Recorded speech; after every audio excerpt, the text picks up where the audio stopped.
مصاحبه سیمای آزادی با کومی نايدو دبیرکل عفوبین الملل 2018-2020 همزمان با کنفرانس در پارلمان اروپا به مناسبت روز جهانی حقوق بشر. Thank you very much for this interview. How did you find the event at the European Parliament on the occasion of the International Day of Human Rights? And this was a very positive event that is urging all countries around the world, especially the European Union, to put encouragement to stop the executions of the people that are in prison. So I found that this is the most urgent thing. There are many bigger things that we need to do to secure genuine democracy and all of that.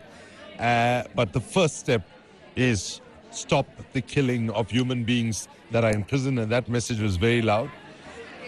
I also like the fact that we celebrated women. Women who are in prison, women who are facing death sentences, women who are rising up in the streets and villages and towns of Tehran on forced veiling and many other things. And I was very inspired by the presence of large number of women here who have been struggling over the years. And what we must recognize is that no struggle has ever succeeded without an equitable participation of women in those struggles. And the image that Iran presents to the world right now, it's a completely male-dominated society, but that's not the reality on the ground, which was also inspirational.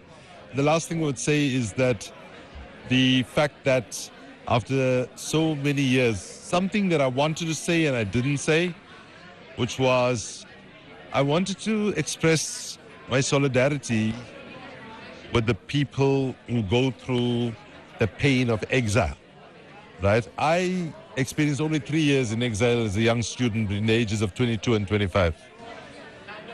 I can tell you that was so painful, not being able to go home to your country.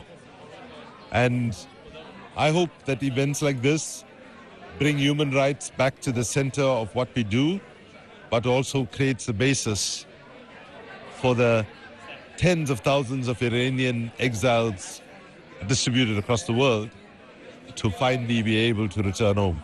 So I hope that this event has contributed to that bigger agenda of a society that is governed on the basis of human rights, democracy, inclusion, gender equality, and so on. Thank you. Thank you very much. You talked about the executions and that it was raised here about the executions in Iran. As we all know, you were the Secretary General of Amnesty International as they released that very famous report about the executions in 1988. How do you make the connection between those executions in 1988, which have been described as crimes against humanity, and the wave of executions right now, and what should be done on these crimes? So obviously, if 30,000 people get killed in a very short time span, that figure shocks and horrifies people a lot. But what we have now is you're seeing a legacy of that kind of practice. I mean, one execution for me is one execution too much.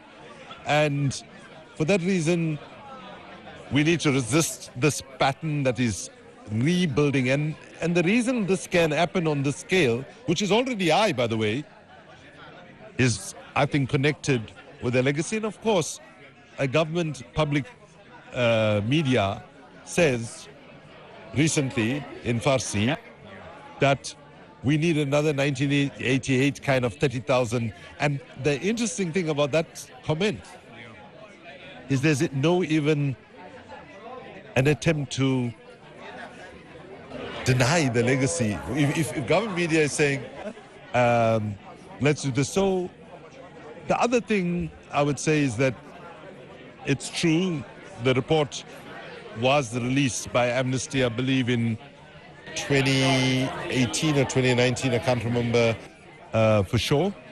I believe it was 2018 or early 2019. And I felt a bit sad. I was very pleased with the work of my colleagues at Amnesty who had been working on this for almost 3 decades. And there was a real attempt to make sure that when the report comes out, nobody, whether the Iranian authorities or anybody else, could find any single thing that was factually inaccurate. But today I heard, when the state media now says we need to do another 1988, that's the best evidence we have that what we said happened, genuinely happened. And the only regret I have is that this report that came out in 2019, didn't come out 25 years earlier, because I think it could have had more impact in the immediate moment. Of course, there was a lot of media coverage around it, but it wasn't backed up by the kind of detailed research that was necessary. Thank you very much for your remarks. Thank you. It was a pleasure.